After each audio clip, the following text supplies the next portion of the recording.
This is Guardian Radio, your station for up-to-the-minute news, intelligent, interactive, and engaging conversation. 96.9 FM. The views and opinions of the hosts and guests are their own and do not necessarily reflect the position of the management and staff of Guardian Network.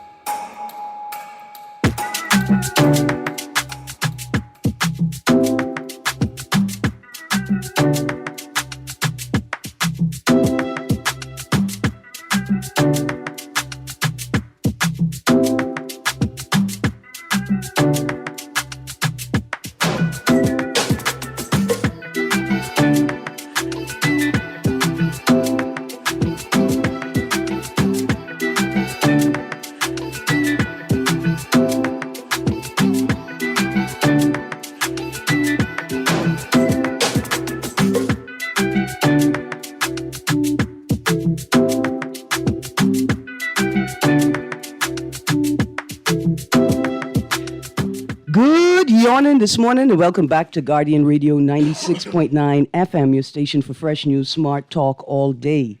It is Wednesday, the 3rd of January, 2024, and you are on the clock with Erin Greene. It's a Wednesday. It means that we're having our on the clock Guardian Radio AM mashup session. On the clock, we have conversations that help us understand and navigate a rapidly changing Bahamas, and in a few moments, the Director of Communications from the OPM, the Office of the Prime Minister, will be joining us, Mr. Latrey Ramming, for a very brief insight on the recent cabinet changes. So let's get this show started. With our Sand Dollar Merchant List live read. The Sand Dollar Merchant List is growing. If you're looking for more places to spend the digital Bahamian dollar, visit sanddollar.bs/merchant list to view a list of verified merchants in New Providence, Grand Bahama, and the Family Islands. If you're a business owner and you'd like to join the Sand Dollar Merchant List, contact 302-9880 or SDAU@centralbankbahamas.com. That's SDAU@centralbankbahamas.com. The SDAU stands for Sand Dollar Adoption Unit. Now for the Sand Dollar On the Clock giveaway live read. We're giving away Sand Dollars again. Every week, 6 listeners can win 30 digital Bahamian dollars if they get the correct answer and have a digital wallet. When you call in, give the producer your name and cell number and wallet provider. Include wallet provider and custom name in texts. Download a digital wallet right now because every Tuesday and Thursday, you can be a winner. Good morning, Mr. Nuri. Good morning, Erin, and welcome back and Happy New Year. Happy New Year, sir. Happy New Year. It's good to see you.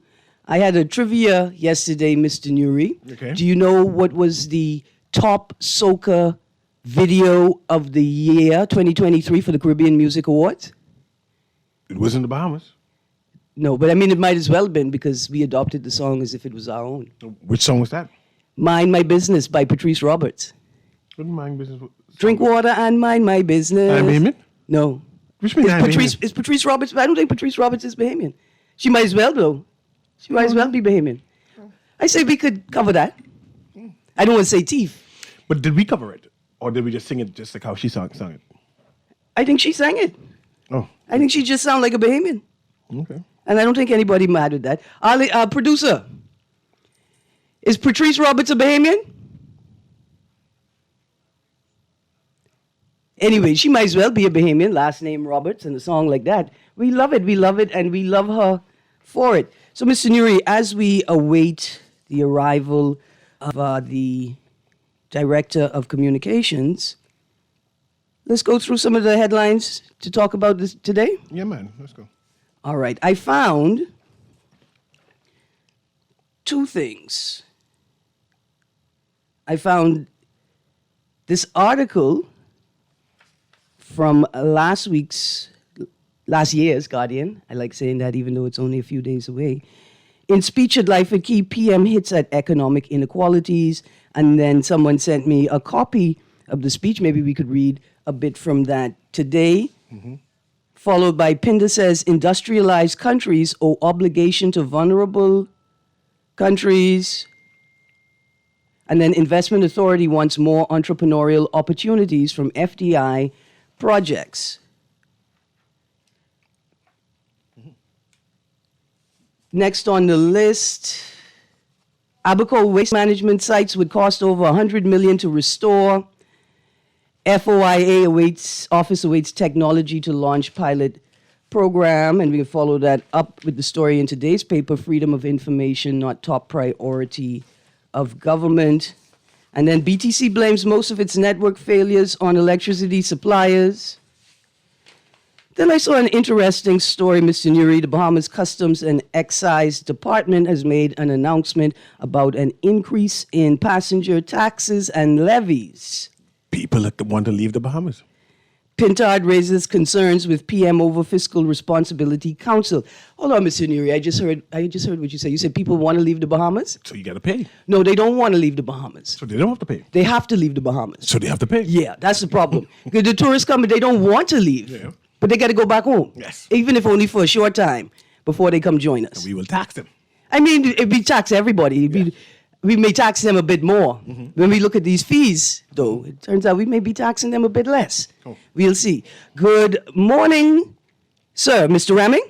Oh, Erin, so good to join you, man. Thank you. Thank you for joining us this morning. I wanted to start today's conversation with a brief look at the cabinet, the recent cabinet changes. If I could just briefly read from one of Friday's headlines, new posts for Smith, LaRota, and Lundy. Prime Minister Philip Davis yesterday announced 2 cabinet appointments as well as the appointment of West Grand Bahama and Bimini MP Kingsley Smith as Parliamentary Secretary in the Ministry for Grand Bahama. Good morning, sir. Good morning. Good morning, Erin. So, as you would remember, last September, we experienced the unfortunate passing of the late Minister Obi Winchcombe. Yes. And that in itself created a vacancy. The Prime Minister would have assumed the responsibility of the late minister's portfolio for a temporary period. And considering that Minister Miles LaRota was currently the Minister of State in the office of the Prime Minister, he had delegated those responsibilities to him. Okay. Subsequent to that, we had a by-election where the governing party was successful. Kingsley Smith would have been the new member of parliament for the West Grand Bahama and Bimini constituency. Mm-hmm. And that gave the government, those sequence of events gave the government the opportunity to promote Minister LaRota to a full substantive minister, to also promote Parsec Lundy from a parliamentary secretary to the Prime Minister, the Minister of State, who will now have responsibility over the DRA, National Preparedness, PTC, Alive, Water and Sewage, Fifth and Heritage, and any other matter the Prime Minister delegates to him. Kingsley Smith will now become the Parliamentary Secretary in the Ministry of Grand Bahama, where he will work closely with the Minister of Grand Bahama, the Honorable Ginger Moxie. Okay. Another quick question. To see information and broadcasting paired with social services seems a bit odd. Could you explain the rationale for the pairing, and that's less so, more so, what function or what role will the portfolios for information and broadcasting cover? I think what happened the Minister LaRota would have been the substantive minister for broadcasting and information prior to it being added to the portfolio of Minister Winchcombe. Okay. I think naturally, considering the fact that he had served as the minister prior, it may have been the consideration of the government to have a minister who would have been the minister responsible for the initial early days into the government, early months into the government. So I think that may be the rationale there, outside it being paired with a ministry that it can go quite well with. But considering that the minister was the previous substantive minister, it would have made it easier for someone who would have had the leadership of those entities prior. Yes, we know with We know with Honorable Wilchcombe's experience in broadcasting, it seemed a perfect fit. Like, that's a minister who can handle that portfolio. Well, definitely, that was the thinking there. But I think, more importantly, we always are guided by the fact that we need to have a very talented group of men and women who comprise the cabinet of the Bahamas. They understand that we are governed on the principle of a blueprint of change. They know that our promises that we have been elected on by the Bahamian people. So, regardless of whoever serve in these portfolios, some have their obvious strengths, but we also believe that they all have the capacity to execute on the document that we were elected on. I want to just broadly chime in on 2 points, if you let me, Erin. Mm-hmm. I want to talk briefly about something that was widely covered in both newspapers, where the prime minister, I believe, was asked whether or not the freedom of information was a priority of the government. Mm-hmm. What the prime minister said was that the government has a number of priorities. Mm-hmm. The biggest priority for him is the cost of living impacted by the Bahamian people. At no time did he indicate that broader transparency, which is the foundation of good governance, is not a priority for the government of the Bahamas. When he said all of these priorities are categorized, they all carry with them their own weight levels.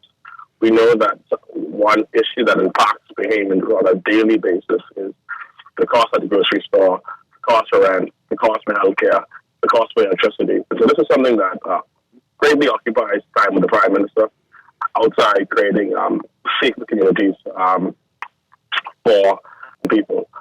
We have been committed to broader transparency of building the government's information capacity to share more information. The Attorney General, Ryan Finder, who have already stated that the government is in the process of ensuring that the pilot programs for the freedom of information have the resources they need to begin. And so it remains a commitment of the administration. I think if memory serves me correctly, the governing party would have been the government under the previous Minister of Education, Jerome Fitzgerald, to bring the foundation of the Freedom of Information Act to Parliament. So it is a priority of the government of Bahamas. Is it a leading priority outside cost of living and crime? No. Understood. Can I ask, to what extent has the unfortunate passing of Minister Wilchcombe caused, what percentage, how much of this delay has been caused by the rigors or, the complexities of the transference of responsibilities in the passing of Mr. Wilchcombe? Well, obviously, Minister Wilchcombe would have served as the government business. Insofar as his ministerial portfolios, of course, planning a state funeral, paying respect to a past colleague, preparing for the opening of Parliament, also dealing with a by-election, preparing a campaign for a by-election, identifying a candidate for a by-election, the governing party of the convention. It does create a very tough environment. But I could assure you that issues and policies and priorities and legislation that have been a promise outside the speech from the throne has not been delayed. The government has a very clear focus as to what it wants to achieve.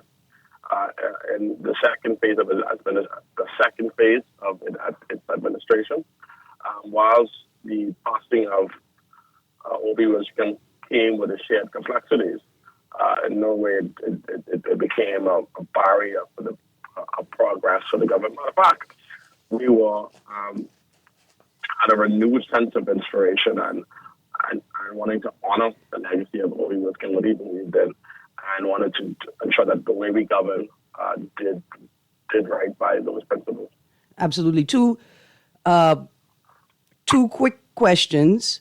Is there a timeline for the implementation or provision of, is there a timeline for the provision of both regulations and resources for the pilot program? And is there a particular division? Is there a single unit within the portfolio of information that's dedicated to artificial intelligence?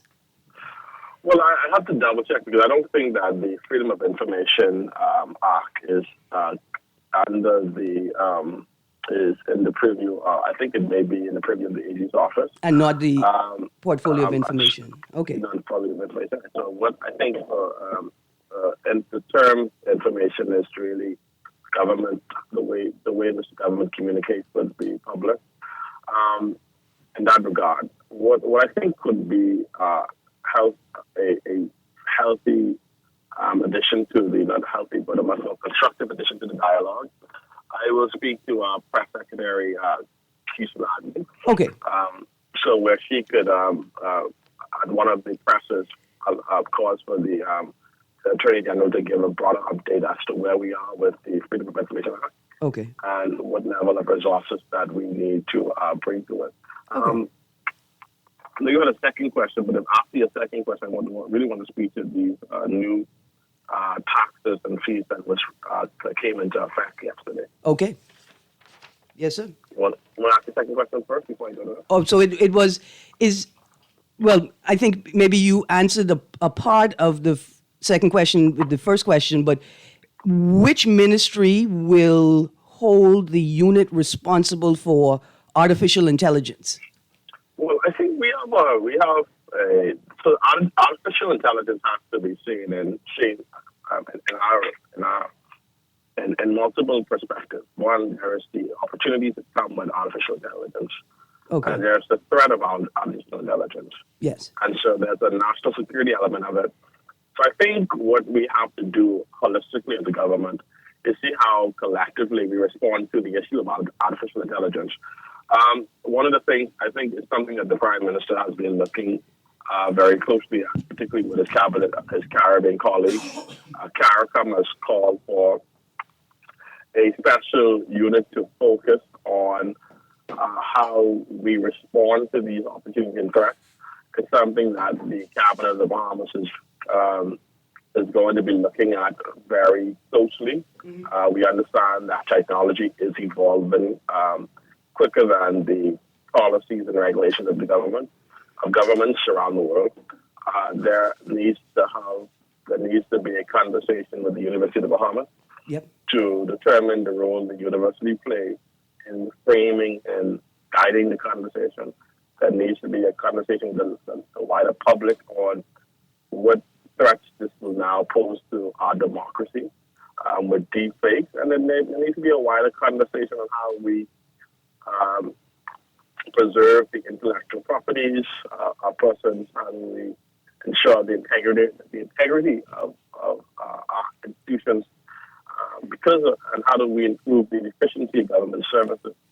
So this is, as you can see, I think that what may be a solution that the government may have to consider is a white paper on artificial intelligence. Yes. And how we could respond to it. I think that the Bahamas has already lead in various sectors in the digital assets to cryptocurrencies. I think this could be another opportunity for us to really be industry leaders. So I think that's something that for us, there's much for us to consider on the issue. Thank you. And let's move now to the update in taxes and levies for the Bahamas Customs and Excise Department. Yeah, so as you would be aware, last summer during the government's national budget presentation, the Minister of Finance, who is the Prime Minister, would have indicated to Parliament new fees, right? Yes. Let's just speak to fees. So there is an increase in the departure for cruise, right? So as you're aware, the air departure tax is at $29. The tax for cruise departure was significantly low, right? Yes. So there was huge volumes and persons coming, departing by cruise. Yes. Government was not making any significant revenue on it. So what the government sought to do in this recent increase was to align the current cruise departure increase with the air departure increase. So now there's a $6 difference between cruise departure and air travel departure. The air travel departure remains unchanged from 2014. It stays currently at $29. There is a new tourism development levy fee, which all Bahamians will pay, including residents and visitors. So this means every time you depart out of the Bahamas jurisdiction by air, you would pay $2 redevelopment fee, tourism redevelopment fee, that will go towards the redevelopment of our tourism product. Mr. Raming, so the tourism enhancement levy is for every single person leaving the Bahamas, Bahamian resident or visitor? Yes, that's correct. Okay. Now, I just want to ask briefly, why am I paying $2 because I'm going to be a tourist in somebody else's country? Well, I think one of the things that we have to look at is that the ways we could capture reinvestment in our touristic product. And the more feasible way of doing that is to collect it on the departure. And so I think that, I don't know, and it's debatable, I think that the majority of Bahamians would want to find ways to contribute to an industry that's gone so well for them. So I think it's more fundamentally the ease of how you collect the tax, and the most appropriate way could probably be on the end where persons are departing the jurisdiction internationally. And so that's where you would capture more of the revenue of persons on the outside. Okay. All right. I'm going to reach out to the hotel, or to the Ministry of Tourism to continue that discussion and to see whether there's to discuss how that specific levy will be applied, whether it's directly to tourism, whether it's to the consolidated fund, and to what extent does the average Bahamian benefit from said taxation. But thank you very much. And it's interesting to see that the fee for departure by any means other than sea has not changed for 10 years now. But other than sea, what other ways can we leave the Bahamas? Well, I mean, and I think on the percentage of Bahamians that travel by cruise is significantly low. Yes. So we don't anticipate that a lot of Bahamians will be impacted by the increase on the cruise. It's predominantly aimed toward foreign travelers. So so there's also so I think that's something that all things considered, we believe that this was the right time to really cost correct the cost difference between revenue difference between the air and cruise departure. Absolutely. Now, there's another levy here. Every cruise ship passenger leaving the Bahamas by sea from a private island, not visiting any other port in the Bahamas. Is this the first time that this particular fee or levy has been implemented? I have to check. I think it's a $5 fee. I'm not entirely sure. But definitely, I suspect the reason why. Let me confirm whether or not that is a new fee, or I'll definitely get back to you with, so you can advise your guests, your listeners. Yes, and I will also request your assistance in reaching out to the Bahamas Customs and Excise Department because it would be interesting to get a sense of the enhancement of resources. What's required now to enforce that particular levy, and do we have the officers available in all of the archipelago to ensure that these fees are being paid? Yeah, and particularly, one of the things that we did in the budget, if you would remember the Minister of Finance saying that there are instances where we have to improve human resources on the family islands to ensure the greater capture of the tax revenue collection. We've seen in some instances, due to improved efficiencies and human resources, we've been able to get more revenue coming in from our family islands, being able to close the revenue gaps that we currently have. So I think it's something that the Ministry of Finance recognize is also a challenge. And with every challenge, there must be a robust response in the solution of those challenges. Erin, also, I know that there's been wide discussions on a speech, on a leaked speech that the Prime Minister would have given to Blythe Private Club. I'm glad you spoke to it because we're going to continue that discussion in the continuation of the show. Well, let me just make it very clear. From I've known the Prime Minister, he has been unapologetic in his view of academic justice and the lack thereof of successive administration to break the Achilles heels of these economic systems that's in itself become a strangling hold on the wider economic qualities for the Havens. And so in his speech, which is no different from the speech he gave at a lecture at University of Bahamas, he spoke very candidly and frankly about how economic systems have, whether it be historically racial, whether it be historically political, whether it's been emboldened by the political system, whether it's been because of our journey toward independence, not quite frankly broken. And what he sought to do is give a historical, honest, and candid account of these things and the need for these economic systems to break. There have been some who have obviously have a difficulty with hearing the truth. But I think that the Prime Minister reaffirmed his commitment to economic justice. He reaffirmed his commitment to the government putting on notice these economic cartels, persons who benefited significantly over a period of time from orchestrated economic structures. For far too long, he believed that certain groups have had a lock on certain components of the economy that have strangled the ability for the wider population to really grow economically. It is certain in some regards leading to economic and political frustration. And so it's something that he is acutely aware of.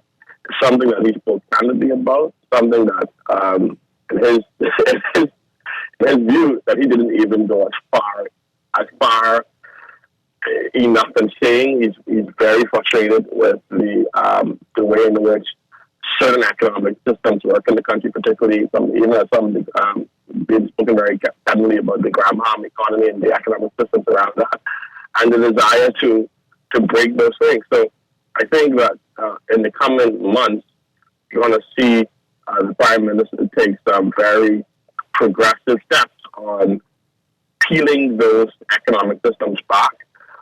He's very frustrated at the way in which the hotel industry has marginalized Bahamians insofar as job opportunities. And what he's done to curtail that was aggressively renewed the extent to which the labor components of the Bahamians and non-Bahamians, I would say, prudently utilized the granting of work permits.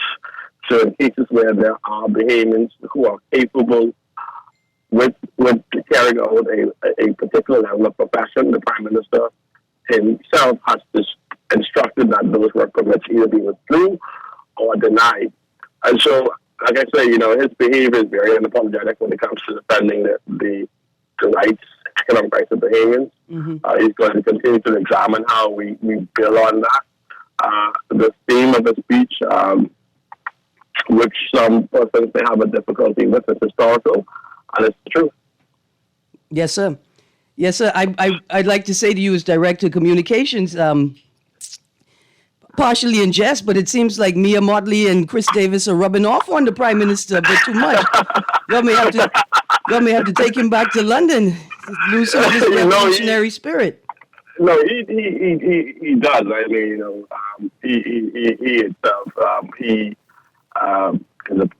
is a progressive. He believes in the regionalism. He believes in economic justice. He believes in the rights of former colonies. I mean, this is fundamental to him, and he's unapologetic to it. I think that's something that he's proud of, and I think that he's not afraid to look anyone in the eye. I've been in close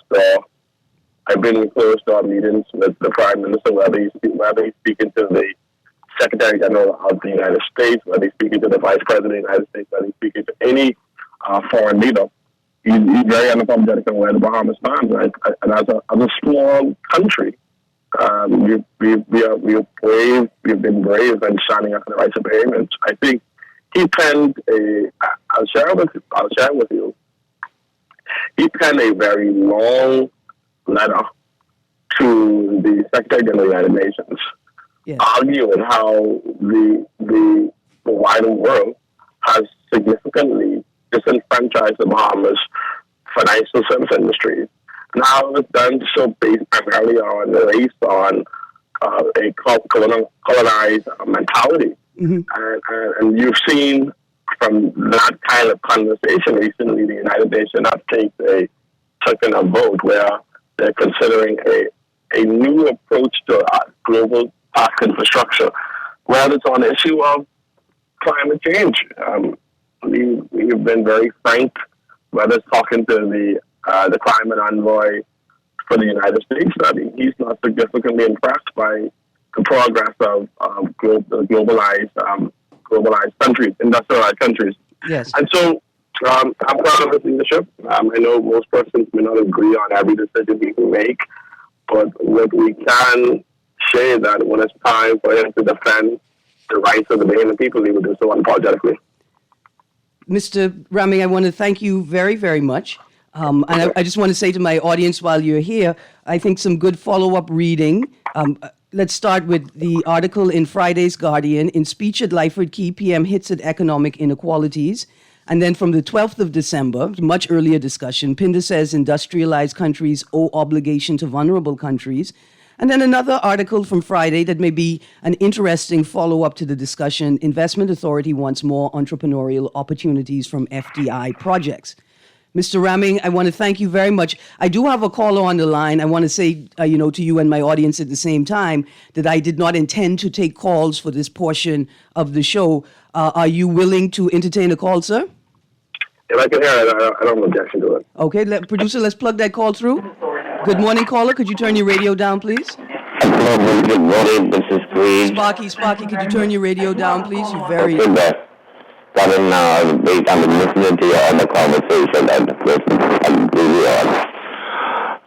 First of all, I just wanted to say a pleasant happy new year to you and the Bahamian people. This is my first time getting on the radio for 2024. No more foolishness anymore. Now, Mrs. Sparky, I have the Director of Communications from the Office of the Prime Minister holding on the line. I took the call in case you had a question specifically for him, but we No, I talked about it, but finished with it. I just want to say okay, but happy New Year to the Bahamian people. Happy New Year to you. I'll call back later. Thank you very much, Sparky. Have a great one, Bob. Absolutely. Happy New Year. We have to talk about your... Don't get over fun, mate. I saw you, Sparky. Mr. Raming, I'd like to thank you very, very much for joining us this morning. Producer, I see one quick call. Let's take this call quickly, if we can. They've disappeared. We had another call holding. I'd like to thank you, Mr. Raming, for joining us this morning and for giving us context for our conversation on the show, and I'm sure for the conversations that Bahamians are having right now about the most recent cabinet changes, the increase in levies and fees, and the Prime Minister's economic vision for the country and how he intends to create economic equity and equality in the Commonwealth of the Bahamas. I think that's the way that you would say it. The way that I would say it is Look at how my prime minister is prepared to block the plantation model economic systems. That's correct. Thank you for having me, and let's make this a monthly thing. Yes, absolutely. Absolutely. Okay, Thank you very much. Have a Okay. great day. Producer, let's go to that next call, and then we're going to take a break. Good morning, caller. Yes, good morning, Miss Greene. Morning, 52. How are you? Happy New Year. Yeah, blessed New Year. Give thanks and praises. Yes, you know. sir. Yeah, but the thing is, I wanted to ask him one simple question. It was really about the Freedom of the Information Act, right? Yes. And just being hyper-conscious about the political buffoonery that goes on. A simple analogy here. If I have a dog or if I have a woman, right? Mm-hmm. And I keep telling I love her, but I doing actions that are contrary to what I'm saying. You think they wouldn't realize that? In other words, right? Yes. I've never heard such lotion in my life. We are people, we are on the ground, we are living on the ground. And let's give a simple analogy also. As far as equity, right? Yes. If you was enslaved for a certain period of time and you was being marginalized for a certain period of time, disenfranchised, how then can you become equal with just words or even a few implementations? They already, it's like a rat race. So if people are ahead of you, how could equity exist? You see, these conversations are for the mindless and people who really don't think, It's hard to play catch up now on the plantation, Erin. We as the payment people, we have to move beyond conversations now. And sometimes people call and give statements. I heard one guy talking about the government this, the government that. But you have to realize we are the people. So if the government is strong, right, then we are weak.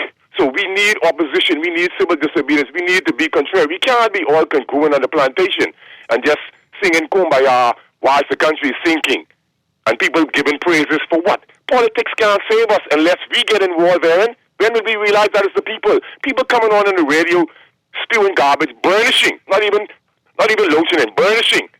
That's very and the strong. country's thinking, we got to move up, man. We got to move up. We are responsible for our own selves, We have to govern ourselves. We are the government. But as long as we take this lionizing, apotheosis type concept, we can't get anywhere. Bless up.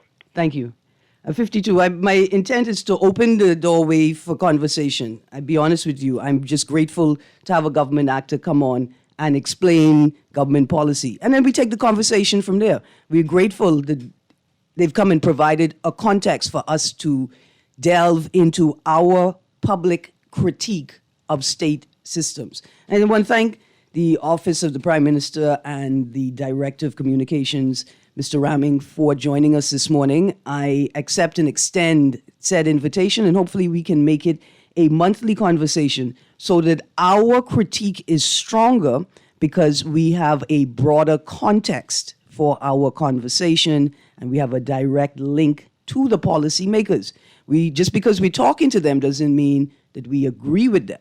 Just because we're having polite conversation doesn't mean we agree with them, but it doesn't make sense to disrupt something that can be productive, right? Let's attempt to make it a productive channel of communication. Mr. Nuri, let's go to a break. Producer, let's go to a break. When we get back from the break, let's talk. You're on the clock. You're on the clock Guardian Radio AM Wednesday Man Down Mashup Session. We'll be right back.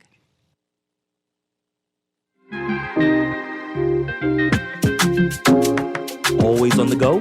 Missed the show? You can now listen to Guardian Radio talk shows anytime, anywhere on Spotify and YouTube by searching Guardian Radio 96.9 FM or by entering the name of your favorite show. You can also listen by logging on to GuardianTalkRadio.com and clicking on the podcast tab. Guardian Radio, continuing to provide you with fresh news and smart talk anywhere, anytime, all day. Love the show? Want to give your support? Become a sponsor today. Call 302-2300 for our rates and packages. That's 302-2300. Become a sponsor on Guardian Radio 96.9 FM. Fresh news, smart talk, all day. This is Guardian Radio 96.9 FM. Fresh news, smart talk, all day.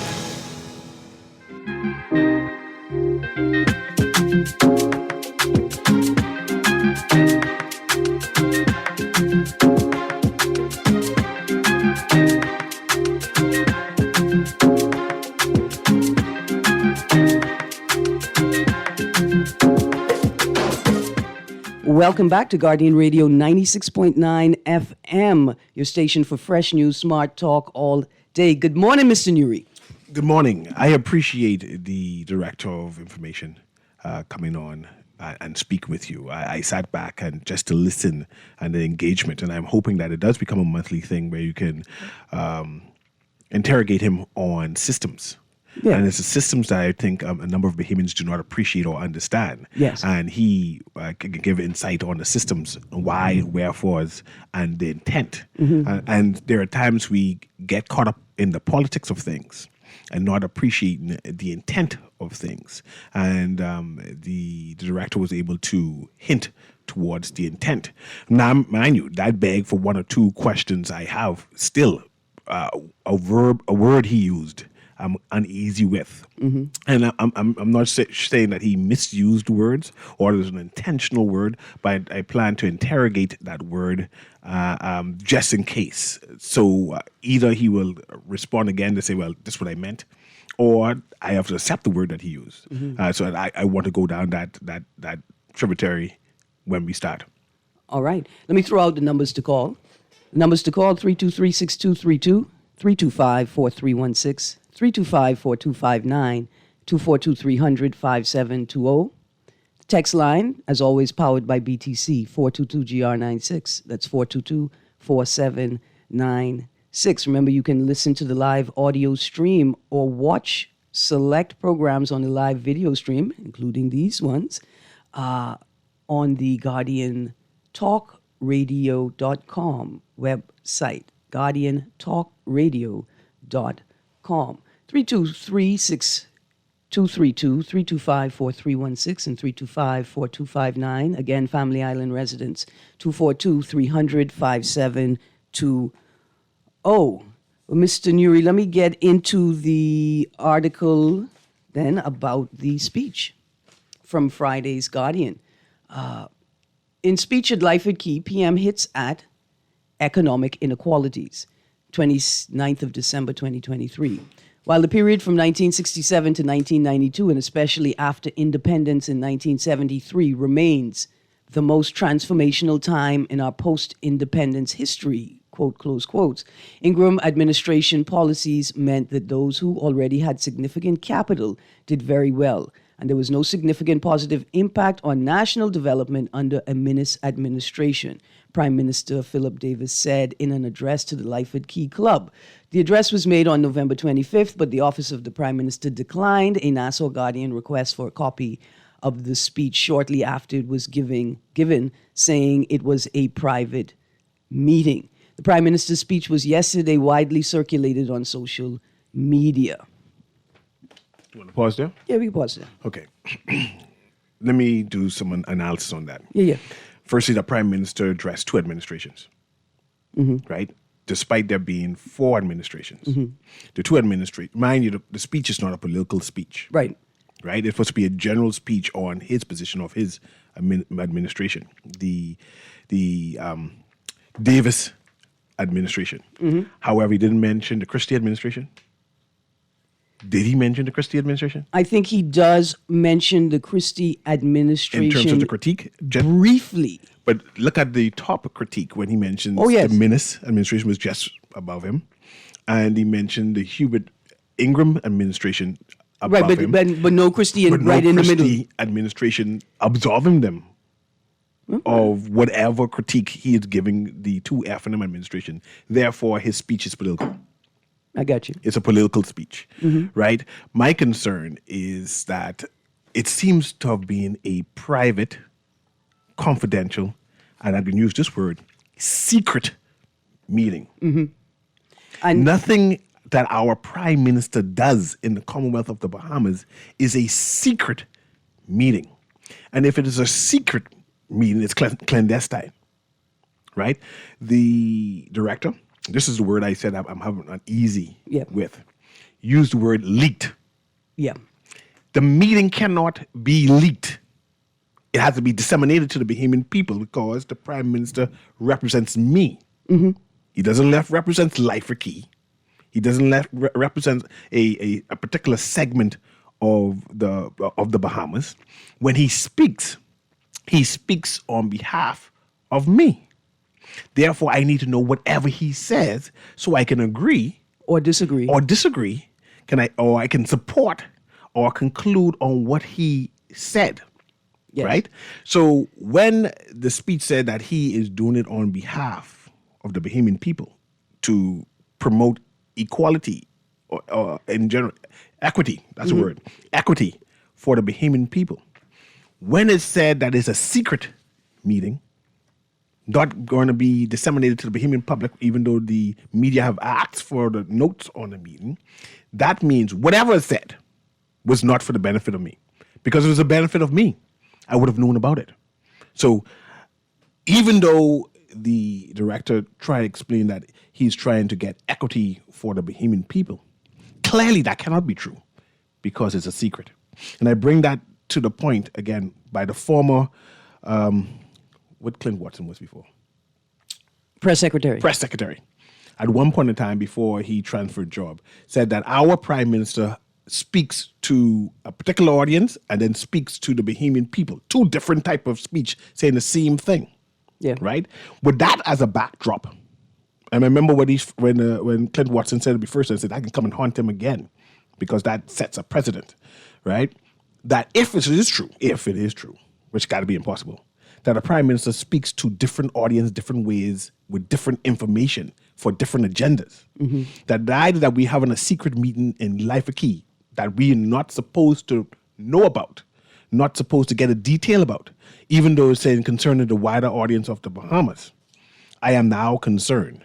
I'm now concerned about other meetings throughout the Bahamas where the prime minister is speaking on behalf of, can't be me, The Treasury. and see, I am concerned. That's my point. All of that is, I am concerned. Absolutely. Especially when the directors use the word leaked. Yeah. I want to juxtapose that to the first paragraph of the speech given by the Prime Minister. And the speech is entitled Onward from 50, A Vision for the Bahamas. It was remarks by the Honorable Philip E. Davis, KC MP, Prime Minister of the Commonwealth of the Bahamas, to the Lyford Key Club, 25th of November. The first paragraph. Forgive me. Yeah. Why the Life Key Club? What's so special about them? What does the Life Key Club represent? And that too must be absorbed by the Bahamian public. That our Prime Minister went to the Life Key Club for a reason, addressed them for a reason. And I'm assuming that they represent a seat of power. There's a political power, there's an economic power, and I assume, well, you can assume because he didn't address us to say, well, this is what he's doing, right? To establish why Life Key, right? And the idea is, what does Life Key means to the Bahamian people, to the Bahamian economy, to the political culture yeah. that he felt the need that I'm going to have to go and address these people. Because I thought Life Key was foreigners. No. Life Key is not foreigners? No. There are a number of Bahamians who live in Life Key. I know there are a number of Bahamians live everywhere. Yeah. Paradise Island, Albany, whatever it is. Bahamians live everywhere. But I'm talking about the majority of people, the makeup, the culture, the ethos, the systems. Right? Are we saying that Life Key, the ethos, the systems, are majority Bahamian? Then, being a gated community, being similar to what Albany said, we just want to be left alone, right? I'm not sure if Life Key is saying the same thing. If we are saying that they are Bahamians, the majority of them, the culture there are Bahamians who are living separate and apart from Bahamians, who control the culture and the economic drive of the Bahamas. Again, we need to be concerned because I didn't necessarily knew that that's what is happening. Yeah. Oh, absolutely. I'm with you. Let's read the first paragraph of the speech. I am pleased to be able to share with you this evening some thoughts as to how my government is implementing its vision for the next 50 years of Bahamian independence. So I wanted to juxtapose the first paragraph, like with everything that you just said. Now, I will acknowledge, in case you didn't hear the communication by the Director of Communications, Mr. Latreille Ramming, he indicated that the Prime Minister would have given a speech. I don't know because even my grammar's off. The date is mentioned. No, he's saying that the sentiment shared in this speech to the Lyford Key Club on the 25th of November would have already have been iterated in a prior presentation by the Prime Minister at an event at University of the Bahamas, right? I will have to search out that speech to see, but both spaces are similar in the sense that that is not the center of the Bahamian public consciousness, right? Telling me that you shared these sentiments at a presentation at UB does not solve the problem. Why are you not sharing your government's vision for the Bahamas with Bahamians in the same way you're sharing your vision for the Bahamas with other groupings of people? Some people have privilege. And we've done a critique on that before, that the announcements that are affecting us tend to be done out of country, at these IMF and other organizations, and then it seeps through to the Bahamas later on. They say, well, that should have been addressed here first, not that in a foreign country or a foreign entity, then it comes to us. It seems as if we are secondary in terms of the announcements. And then I want to throw in another critique. What if the problem is not that the Prime Minister makes these speeches sharing vital developmental information with foreigners or special interest groups first? What if the real problem is that political actors, in particular like MPs, don't take on their obligation of disseminating information to the public? For instance, the government likes to, producer, let's get that call up. Caller, we coming to you in a second. The government likes to share vital or integral developmental information with, I want to call them special interest groups, but they're more than that. They are civic organizations like Rotary, like the Chamber of Commerce. And I think the government shares that information with the expectation that those mechanisms will take it on as an obligation to disseminate the information that the government gave them to the wider public. Does that happen? I don't think it's happening. So let's go to the call, and then we can pick that up in a second. Good morning, caller. How you doing, Erin? Good, thank you. How are you, sir? Good. Perhaps he's talking to the people who count. I mean, the ones who count the money? Or the ones who count the lampposts? Oh, gosh. You can take that any way you want to take that. Yes, sir. Thank you very much. Anyway, but ideally, I find nothing wrong, except that what they speak about hardly plays out in the economy. Okay? Now, it's like, because, the persons who are supposed to be, like, benefiting from what they are saying or espousing are supposed to be on the ground in Nassau. Yes. Or the Bahamas itself. But if you check out west and you check on the construction site and you see the amount of American companies working in this country, and our construction guys are being crushed, we get an idea of this place maybe nothing more than a plantation. And as long as our leaders can speak about stuff, they probably are of the opinion that they have done their duty. Now, when the electorate gets to a place where they take them beyond speaking, do what you promised. Yes. Do what you said. But we have this poor habit of being tourists in our own country. Yes, sir. Thank you very, very. Oh, go on. Oh, I'm enjoying the book. Oh, awesome. Thank you, Mr. Nuri. Okay, babe. Absolutely. Have a wonderful day. Our caller is enjoying. That's the caller that won the prize. He won a copy of Christopher Davis's book on your show last week. cool. He said, thank you. He's enjoying the book tremendously. Thank you to our last caller, Mr. Nuri. We got to go to the break at the end of the show. We transition into your hour. We're going to pick this up some more. And then, I hate to say it, Mr. Nuri, but I have about 85 more stories to touch on for today. I want to interrogate this. But we have to continue interrogating that. Yes. Absolutely. You've been on the clock in this half of the On the Clock Guardian Radio AM Wednesday Man Down mashup session. Again, we thank the Director of Communications for joining us today, sharing information with us and giving us a broader context for the government's decision making. We will be right back, so stay tuned. Guardian Radio 96.9 FM.